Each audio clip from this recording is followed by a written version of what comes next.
Good day, everyone. Today, I am joined by a great storyteller. His name is David Damian Figueroa. He is a filmmaker. He is the co-director, executive producer, and writer of Shura, a short film that has been touring the International Film Festival circuit. Recently, not that this is what attracted me to say, "Hey, I want what's going on."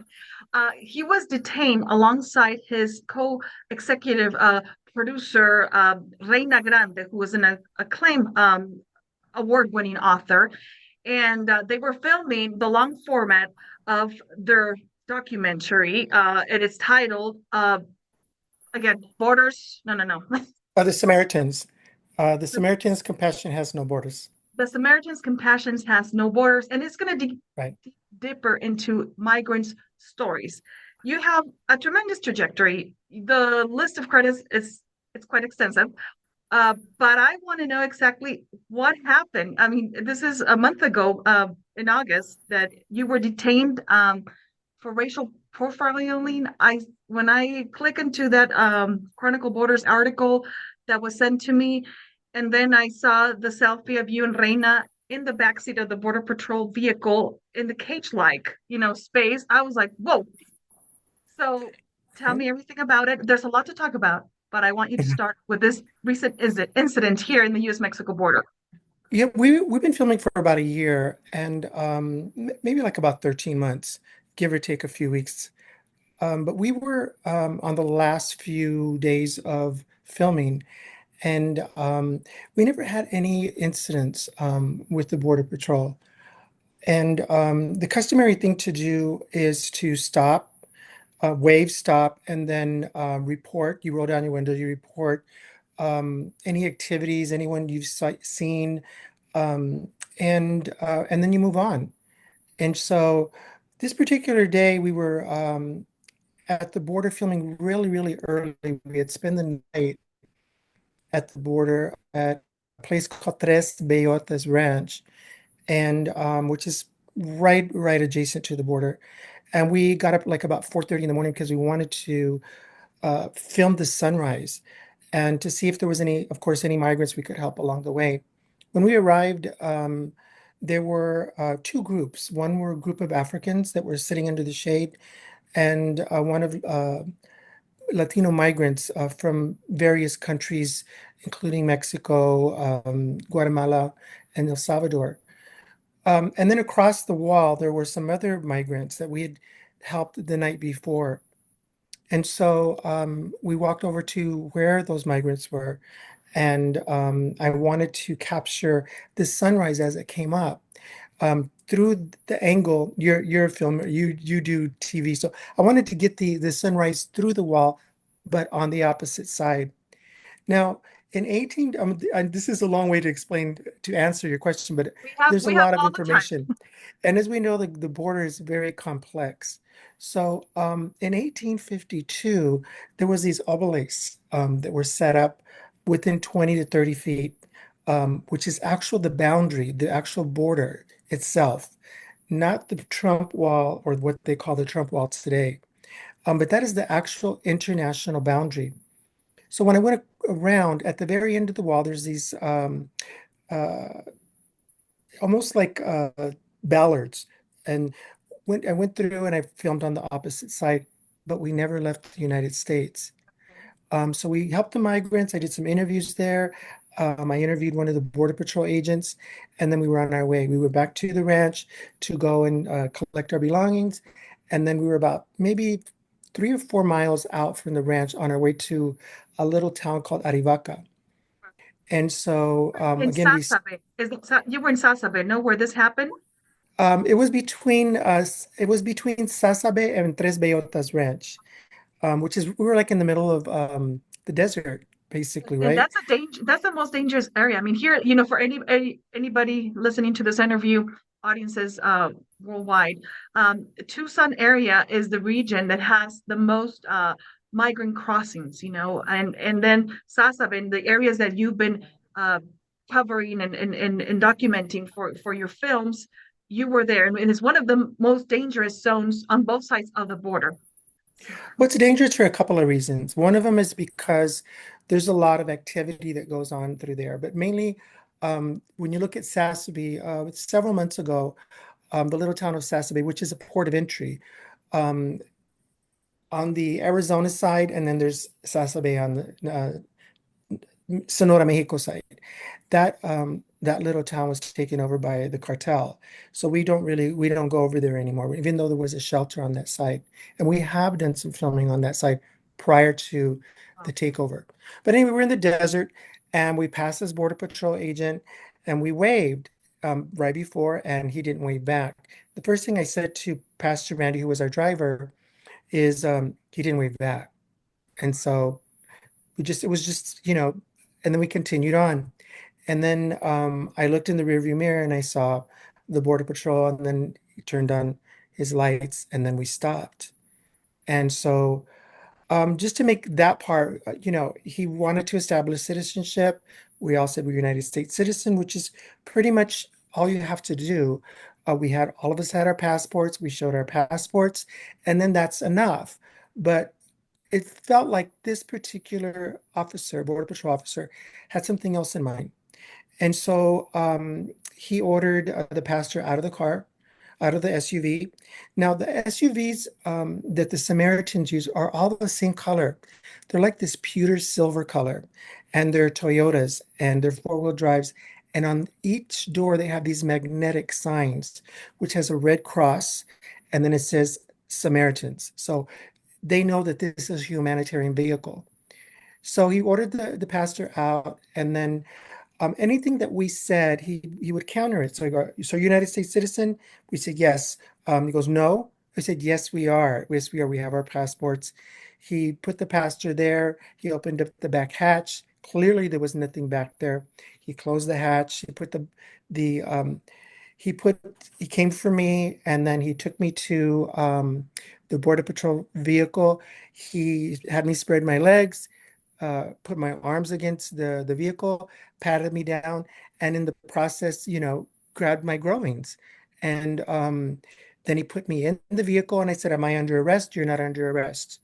So this vehicle in the back, they call it La Perera. I think that's right, the kennel.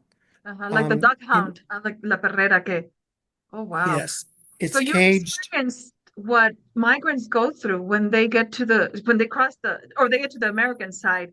Now, I mean, are you planning any legal action, or was it explained to you that it's kind of like the process? But I mean, you and Reina felt that you were racially profiled, no, because I of the think color of your skin. Yeah, well, so the thing is that clearly we were the only they went for Reyna right afterwards. They put us both in this caged area in the back of the Border Patrol truck, and there's no ventilation. Obviously, it's like 90, and it's completely locked. Now, to put that into perspective, you don't ever put anybody in the back of a heated vehicle without any ventilation. And you just don't. Anybody with like half a brain will know that all the time, especially in areas like Arizona and California, places where it's hot, um, it takes within 15 minutes, it goes up to 40 degrees in there. If it wasn't already hot when you got in there, right? And it takes 15 minutes for a person to die in with no ventilation. So that's just to put it into perspective. My thing is not about legal action. What I think both Reyna Grande and myself are really our objective is to put awareness towards this, and to really inform people that there is an exemption to the law passed in 2014. I'm not sure if it's actually or an executive order that still stands today as a border policy that was implemented under the Obama administration, which allows for racial profiling within 100 miles of the border. And so based on race and ethnicity. And so that we fall obviously in that category, both Raina and I. And I think that it's just very unfortunate.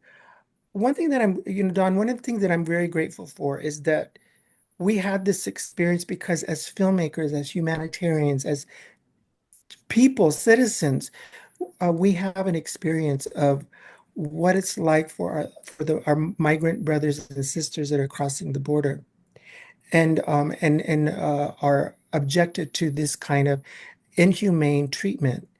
And I just think that that to us is our objective. And so, we've been writing about it, we've been posting about it. And as we get in further into this election, we know that this presidential election, we know that it's just very volatile, the rhetoric.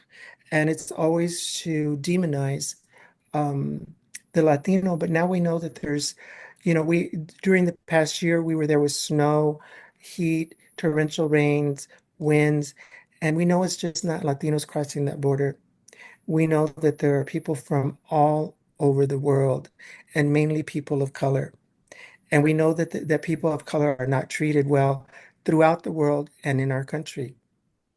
I had the experience last year. We covered for some of the classes here. I'm doing a master's program here at the U of A, Borderlands class. We went to Nogales, but I also went to Sasabe, and that's where I got to interview migrants from Africa, Egypt, Venezuela, Ecuador. I mean, they're fleeing prosecution, violence, um, extreme poverty. Who would imagine to cross or risk their life to cross the border and be exposed to those extreme temperatures?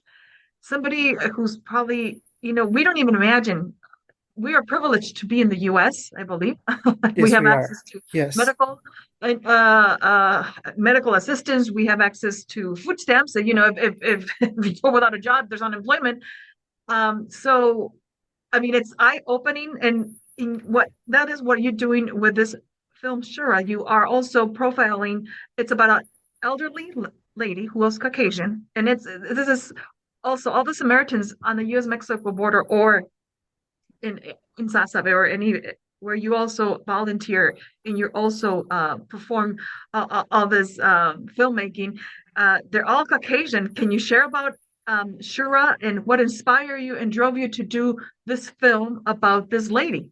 It's like Well, una Teresa de Calcuta de la vida, no, no, like a Mother Teresa of this era. Can you kind of you know, um, yeah, Shura Wallen is incredible. She is somebody that I met in 2014 when I was an executive producer on a film called Food Change, which talks about migrants, or excuse me, farm workers who are many are migrants who have been indentured, put into this U-Haul, and they become slaves of farm working or this one particular farmer. And so we were showing that film here at Common Ground on the Border, and I met Shira Wallen through the Ronstadts, and so she took me to the border. My life was forever changed. Two things that I got out of that experience is that Shura is just, one of these people, just badass. It's like I don't know how else to put it. They're just, she does people that karate. are. She's a black belt in karate. She's the kindest person you'll ever meet. She's not afraid of anyone. She doesn't go around obviously picking fights, but she's just, one of the pillars of, I believe it in this world, one of the chosen people. I would, um, liken her to, my dear friend Dolores Huerta, who is also one of the chosen people, who's not afraid of anything, who's, out there contributing like just so much to the world at 94. Sure is 83. So she's a Unstoppable teenager. woman, huh? Huh? Unstoppable woman. Unstoppable. So yeah, I was very inspired. When I was there, I noticed that the majority or all of the volunteers are white Americans, and there were no Latinos in this particular section of the border, which is the deadliest land crossing in the world. Um, so I wanted to know why that was. So there was no Latinos, and so me as a Latino, as a filmmaker, I want to know why. So, but that was not the focus of the actual um, of the documentary. We did this sequel, which is called The Samaritans, and as we moved on, again, no Latinos, no, maybe one, two, but they're actually out of Tucson area. The incredible Dora Rodriguez and the incredible Alvaro Enciso, who, for in their own right, are just iconic in this area. So, I just didn't see younger faces. And, now that we've had this experience, I have a better understanding, A, of how they treat the migrants, and B, why there are no Latinos, because people are afraid to be deported. People are afraid to be harassed or end up in jail just based on the color of their skin and the ethnicity. So it's, part of this, thank you for, providing this platform for us. Part of that is that we need to educate people more and demand that whoever the next president is gives us as Latinos and people of color the right to roam free as United States citizens, as anyone else in America would. Right now, we don't have that right.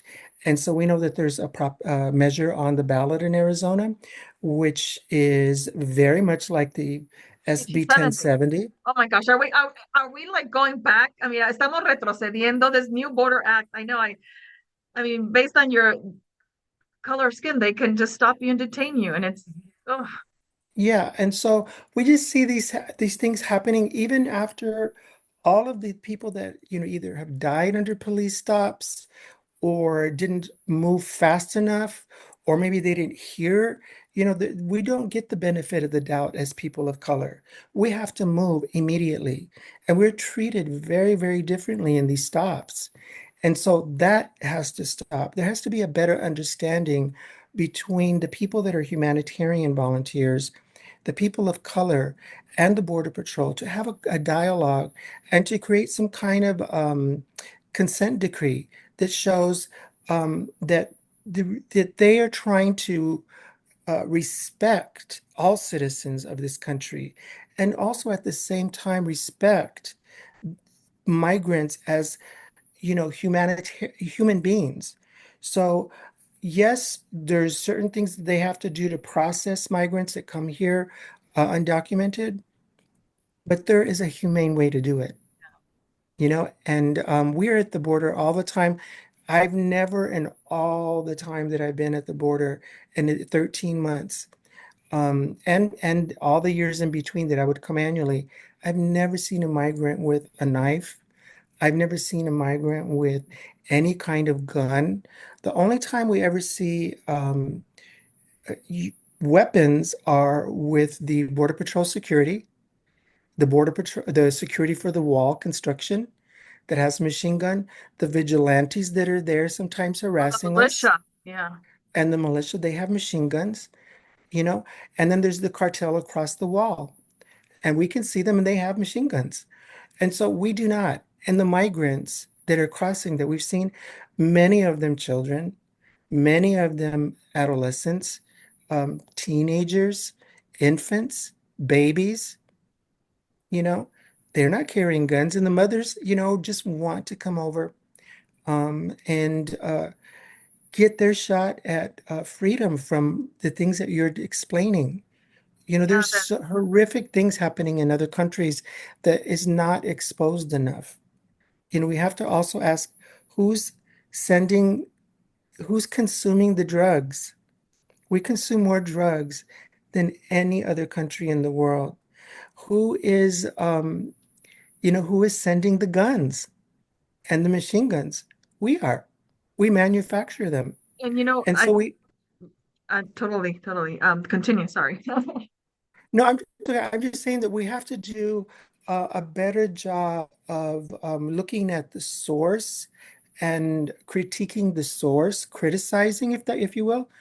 But we also at the United States have to have um, less of a schizophrenic attitude towards the migrant. The migrant is the result of the problem. It's not the source of the problem. And we know that in order to have a thriving economy here in the United States, which impacts a lot of the world because we're also shipping goods, all of those things that we manufacture, it's touched the hands of a migrant first. And in the words of Dolores Huerta, we have to honor the hands that feed America. because they're the real source of the wealth in this The country. crops that build our everything. They build our highways, they Yes. build our homes, and sometimes they go invisible, no? And But I'm speaking as a migrant farm worker myself who grew up in your son of Arizona your parents, in the heat. your My parents and I were was from. too. Mhm. You also picked No, crops. my parents were from the United States. My grandparents were from from this part of the United States before it was Mexico. And we used to be migrant workers from Yuma all the way to Wilcox and hitting all the city. We were migrants in the state of Arizona as United States citizens. Wow. Because, at that time, our people were the only ones that would do this work. And we know there's reports, you're a journalist, you know that there's reports all the time.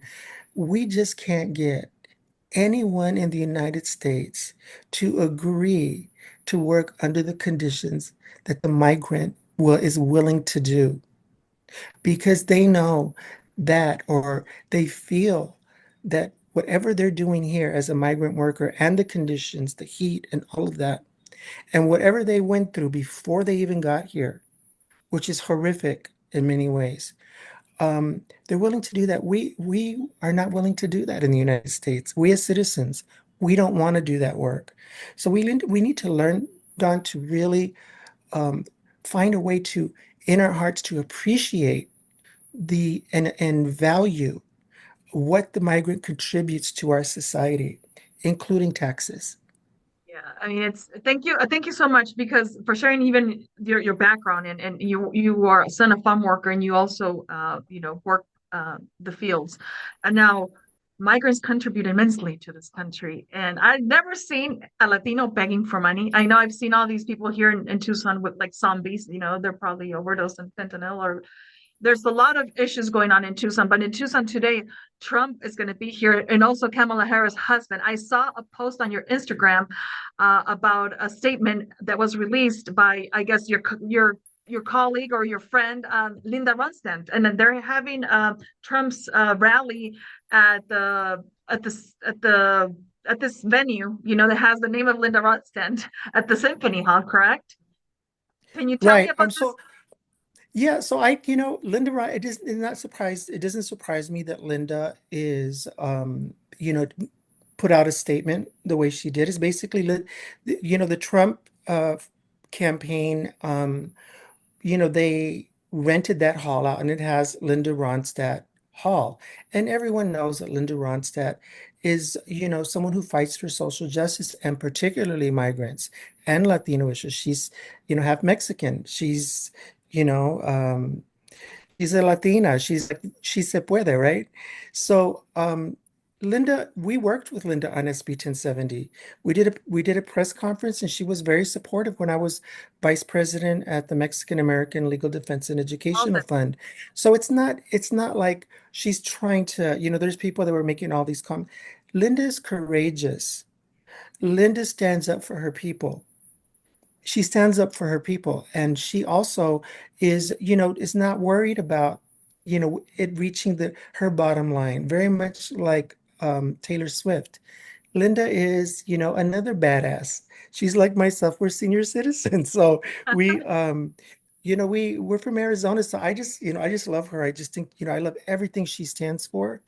And we all when we did that press conference at SB 1070, they didn't want, and at the Capitol of Phoenix, they right on the steps of the Capitol, they didn't want to give us a permit. It was just, Sheriff Arpaio was that day because Linda was in town. He was playing her music full blast to all the prisoners to really irritate them. There was a lot of things that were just what we call ridiculous behavior, immature behavior, you know. But we'll see. Linda has a great huge content, following. great content for all your upcoming films. I mean the even the B-roll that was captured of you being detained, I know along with Reina, that is probably going to make it to your new long format film, is it? Well, I don't know. I really don't know. So the thing is that Reyna is another courageous person. She brought her cell phone into the vehicle and documented the whole thing. within, that hot box that we were in. So kudos to her. The thing is that for any documentarian and journalist, you're a journalist, you don't want to become the part of the story. The story is of the Samaritans. My focus has always been we as Latinos need to honor our allies. In every great struggle, with when it was the civil rights movement with Cesar Chavez and Dolores Huerta during the great boycott, there was Paul Schrade. Paul Schrade was the first person shot at the ambassador right before Robert F. Kennedy was assassinated. Robert F. Kennedy was another ally, a white American. And so when Martin Luther King was marching, there were many white Americans that helped organize and really use their expertise to really push the movement forward. So we have to honor our allies, and that's what this film is about, is really honoring the courage. As you know, there's great elements of danger. You have these 65, between 65 and 85 year olds that go out there and load the vehicles, operate these four-wheel drives in very, very rugged terrain. Being And built. tienen I mean, miedo. that sounds a bit more Yeah, words. no tienen miedo. And just, the compassion, um, the main goal is to save migrants. The thing is that it's not about how they got here. It's really about, are they hungry? Are they desperate? Do they need water? Our goal as Samaritans is to make sure they live from one day to the next because they're human beings, I would like just to like go one us. day with you and the group of the Samaritans from Sahuarita. I've been there with another colleague, but I would like to probably do something about when you're there helping and giving a hand to all these migrants. I Um, think all of our elected officials, I think, if anybody would go out there who has a really bad idea of what's happening at the border, if you only would go and see. Because what we do in the United States, because of social media and because there's people that have a very, very skewed agenda, you know, if you would see and if you experience of what it's like to hand an apple to a person who hasn't eaten in 4 days and watch them just bawl and fall apart and get on their knees to thank you. And it's like, don't do that. I should be getting on my knees to honor you for your Very courage. courage Mhm. to make it this far.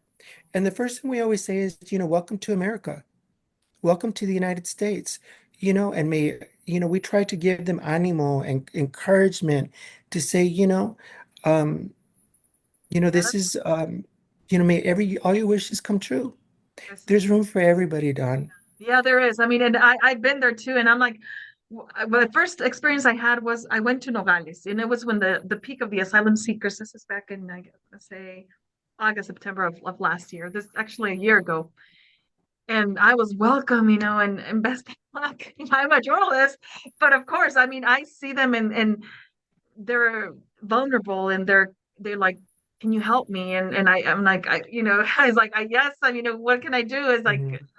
I need to call someone. And you wish you can help him more, no? I understand, and it's a good feeling, a great satisfaction, to even just share some words of encouragement. And that's exactly when I went with my colleague. Also, we got rid of everything we had. We had water bottles, we had burritos, we had Yeah, a bag of oranges, and they were hungry, and they were very grateful. So that not that helping another human being in need. It's probably more gratifying than any award. I mean, you are yeah. an acclaimed filmmaker. I know you've worked with very high profile celebrities.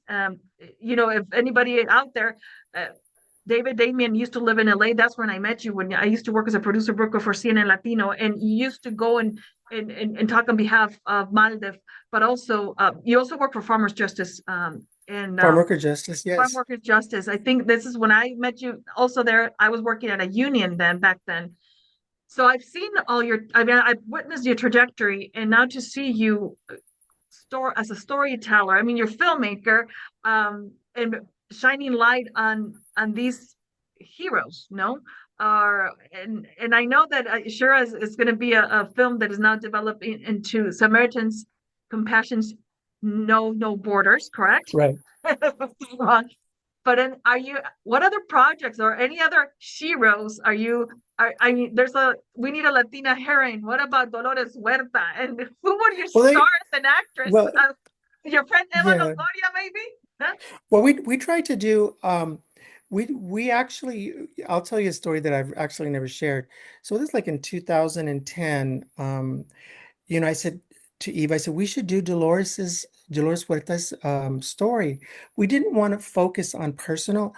Always want to focus on the courage, like and so I said, it's Eva, 'cause Eva knows how to make tortillas, and she made handmade tortillas. And this is like in the height of Desperate Housewives, right? So we made she made tortilla soup.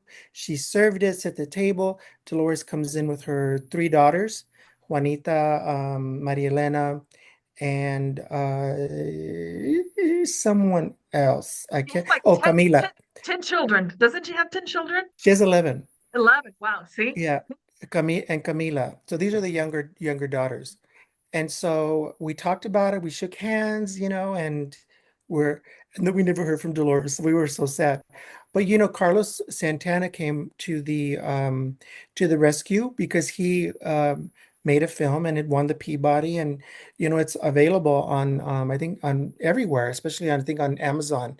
If you haven't had a chance, watch that film. It really shows you what it takes to be someone like Dolores Huerta. What's the And title so of the movie again? it's called Dolores. Yeah, Dolores. that's a, Okay. yeah. So we worked, Eva and I worked on The Harvest, the Children Who Feed America, and that's very much influenced by my experience in Arizona as a child farm worker. We worked on food chains together. I consulted on a film called Inocente with Shine Global when I was at Maldef, and that one won the Academy Award.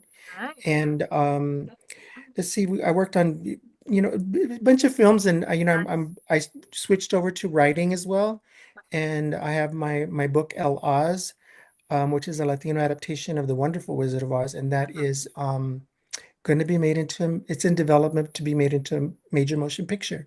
Wow, So congratulations. What an honor. So I am so yeah, happy that I connected with you. We're both here in Tucson area. And finally, I was like, Viva what Tucson, yeah.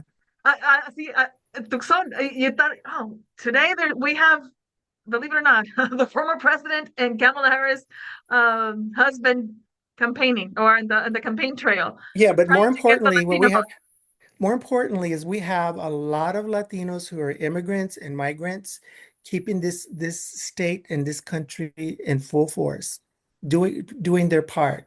So that's a lot bigger than any campaign rally or any, yeah, on both sides. It's really, we never can forget. We probably have Latinos setting up those chairs over there.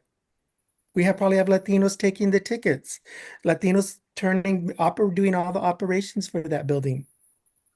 So we have to always remember that the Latino is everywhere because we as America need the Latinos' contributions and their labor and their work and their expertise and their creativity and on and on.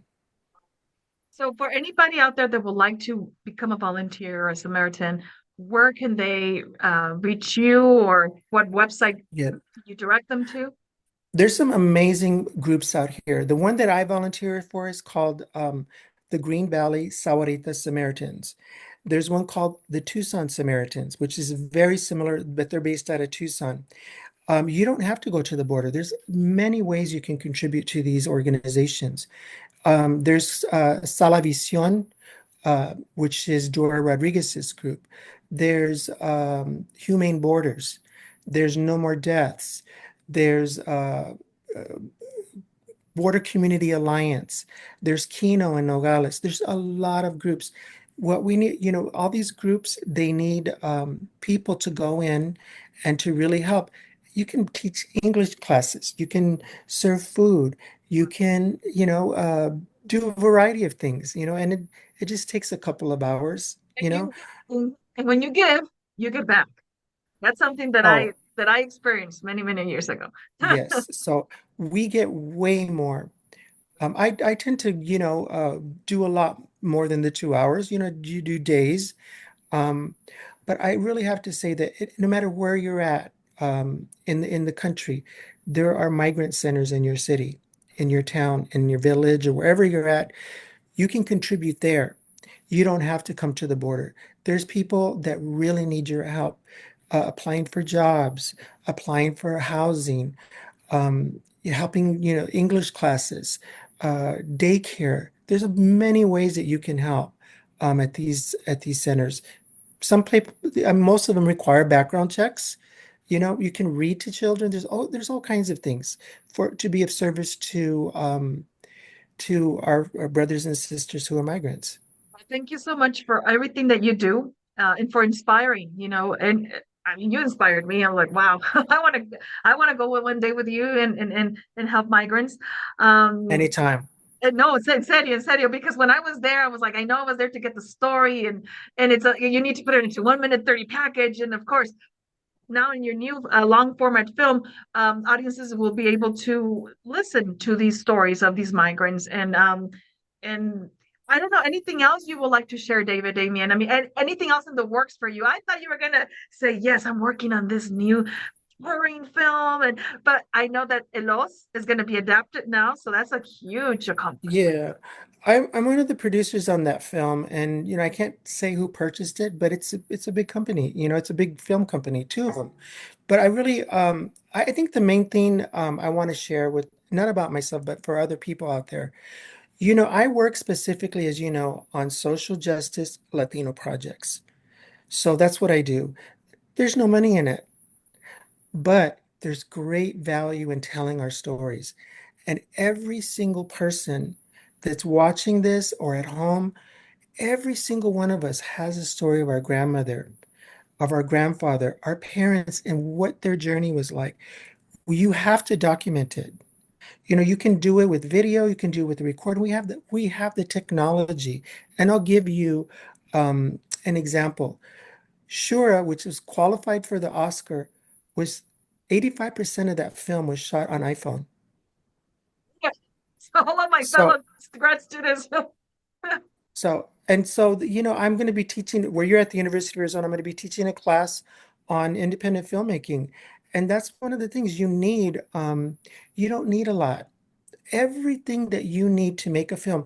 And it doesn't have to be a blockbuster, but I tell you what, there are a lot of stories out there, Latino experiences that are blockbusters because we have the audience to go and see them. There's millions of us. When are you going to start offering that class at the U of A? I want to. The first class is the 23rd. It's Uh, the 23rd of September. And I'll let you know. I'll tell you offline. okay, Yeah, awesome. so I want to go. I want to attend. I can share, also spread the word here with other fellow grad students. That would be amazing. Hi, David, Damien, thank you so much for your time. I mean, anything else you would like to add, feel free. I am glad as I said, I hope to do this interview, a sit down interview with lights and cameras. Uh, and yeah, I want everybody to go to Linda Ronstadt Music on IG and on Facebook and to read her statement. She is, an Arizonan, is Latina, and so you can, I think the main thing about what you hear is one thing, but what you read is another, and what you see. So we can't be so easily manipulated by sound bites.